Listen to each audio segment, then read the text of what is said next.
Damn. I ain't never seen anything like that. Like the whole family was in on it. I was gonna jump in and ghost those bastards. We're in their country, back. Got it? Just keep it tight on the mission, and we'll get our turn soon enough.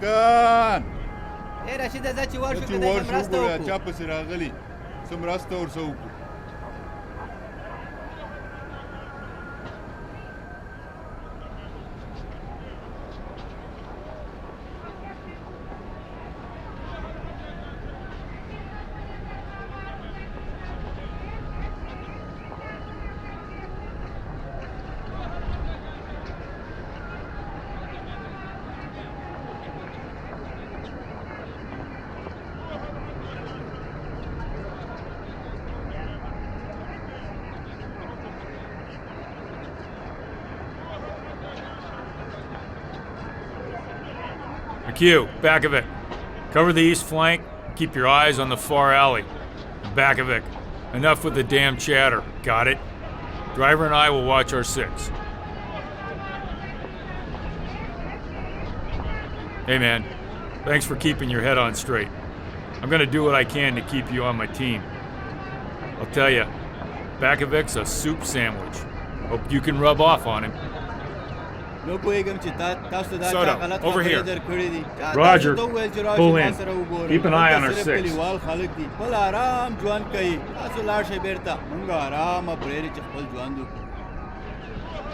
Tell him. He's pleading for us to leave. Crowley. That means cons. He says it's too dangerous. Between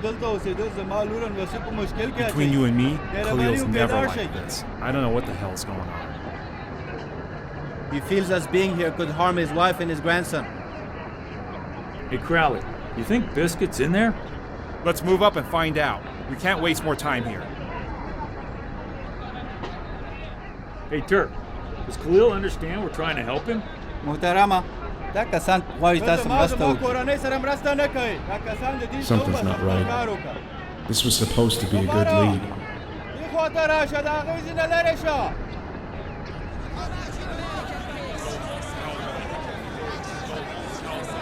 Turk, what the hell's going on?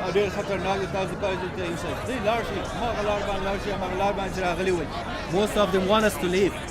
Some are yelling to those boys over there.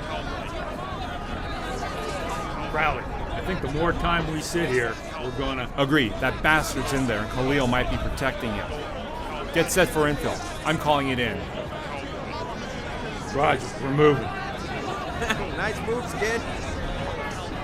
All right, go long. Damn, sorry, little man. All right, stack it up. We're pushing.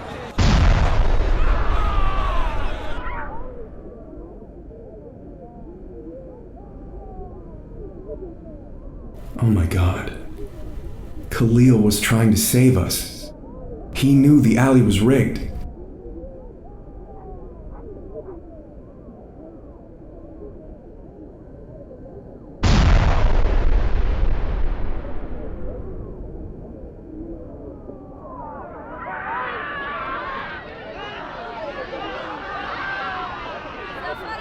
Damn it! I need pressure on his leg, man! Now! Back of it! Hey! Hey, Turk, we gotta calm her down. Tell her we're gonna do everything we possibly can. Tell her! We got a chest wound. Johnson, hold that leg, man. Back of it! Grab that M. Just stick it in his thigh. Damn it, this just ain't catching. Gotta be another hole. On his back. We gotta turn it. Finding the other hole ain't gonna matter if we don't get a tourniquet on that leg. Hey, Turk, tell her we're gonna do everything we can to save her boy. McHugh, talk to me. Sir, both legs are a mess. He's got at least 2 holes in his upper torso. Hold on. God, stay with me, kid. Damn it. He's going. McHugh! Damn it to hell.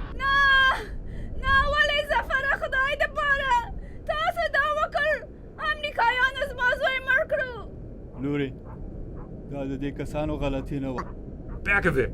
Get a hold of yourself. It wasn't you. Got it? Let it go. That bastard was for us. Hey, we got work to do. Can't be older than my little brother, man. What the hell am I doing?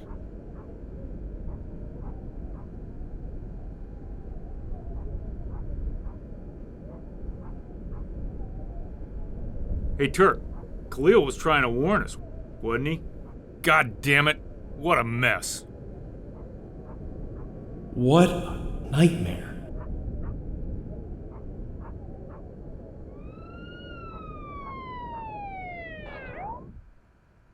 A kid dying is something you're not supposed to get used to. But you can manage it. Let's have a talk. In war, death is never confined to the forces that wage it. Truth is, you will face many situations worse than the ones you just experienced. Stuff that could really screw your head up. Unless you learn how to cope with them. Here's the deal. You clean your rifle every single day, sometimes more. Your rifle is your life, and you know what happens if you don't clean it. Your mind's just like that rifle. It gets filled up with the muck you see in combat, and you gotta keep it clean if you're gonna stay operational. You've been training your body to deal with physical demands of combat, but your mind requires just as much attention. Like a muscle in your body, the more you flex your mind, the stronger it gets. When you do this, it helps you build mental resilience, so you're gonna be able to cope with the challenges you face.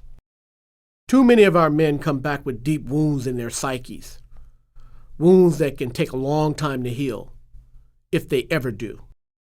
Getting wounded like that could ruin your life and the lives of everyone close to you. So we have to build up your ability to cope with that type of wound. If we do that, it might heal better, or maybe not even appear in the first place. In our last talk, you learned that the caveman part of your brain, the amygdala, sets off an alarm in your body when shit goes down, so you can get ready to deal with it.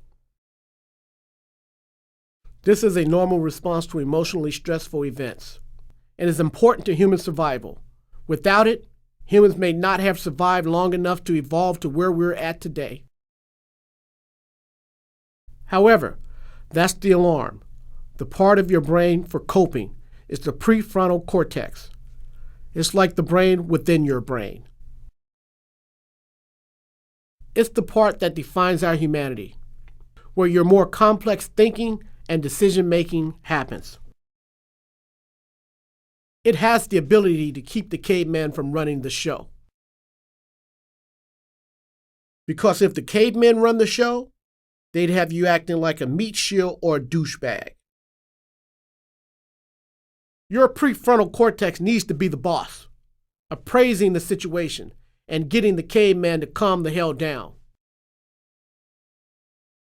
Without practice, though, that boss is just some boot. Those cavemen will walk all over him. So this talks about helping you help yourself. We need to help that boss take control.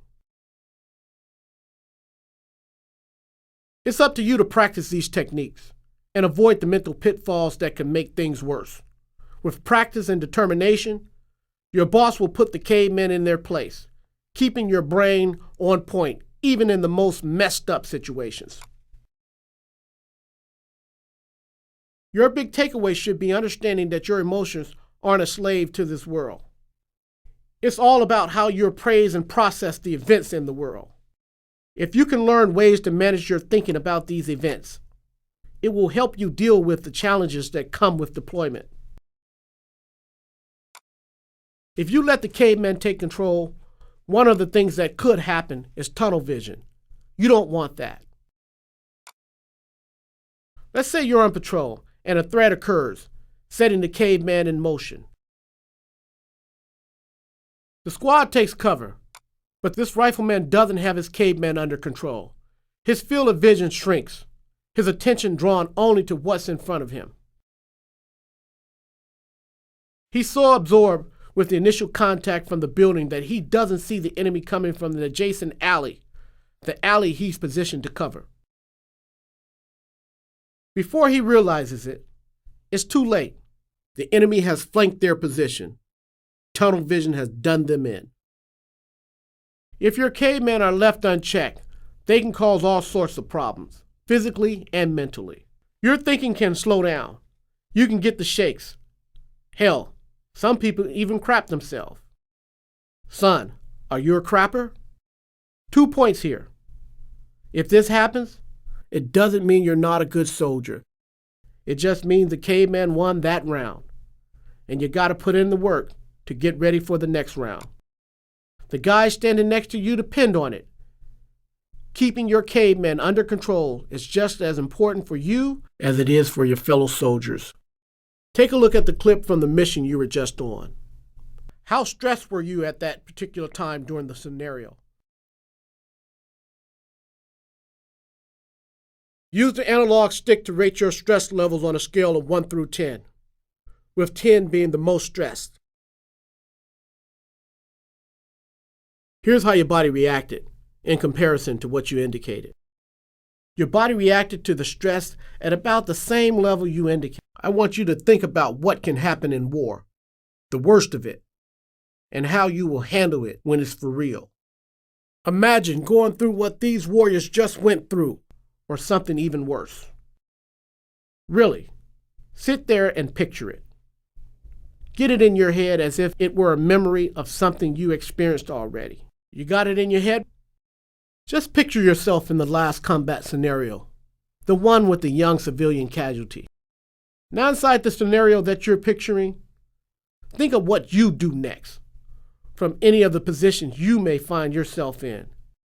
Like in the last experience, whether you were the soldier that kicked the ball down the alley, or the one that was trying to save the boy, or positioned just too far away to do anything about what happened. You've got to get mentally prepared to handle any of these outcomes. So imagine as many scenarios as you can, and start thinking about how you'll react to them. If you start thinking you're a bad soldier, it won't be long before you feel like you're a bad soldier, and then you'll start acting like a bad soldier.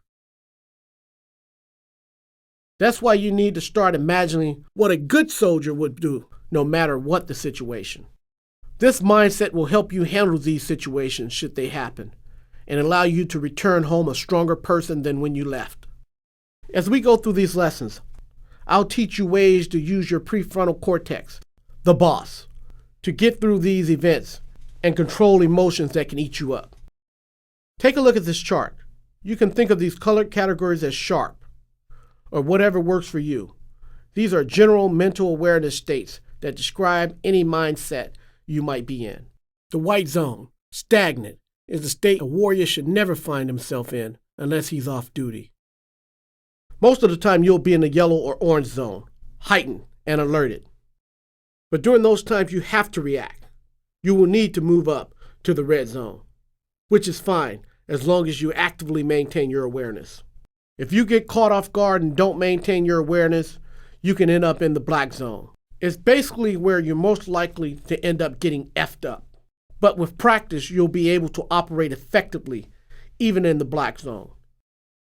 Use the controller to choose which mental awareness zone a soldier would likely be in during a particular situation.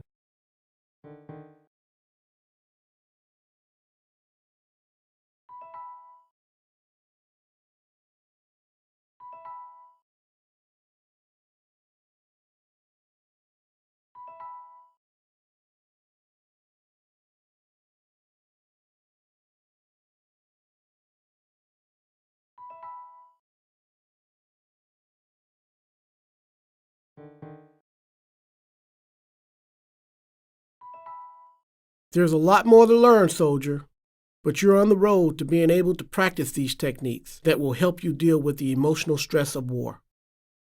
While I may be Captain Branch, I represent just a portion of the tree. This is the tree of resilience, soldier, and the point is, you'll never have to be left alone in dealing with the rigors of war. There are soldiers everywhere that are specially trained to help you cope with the mental stress that invariably comes with deployment.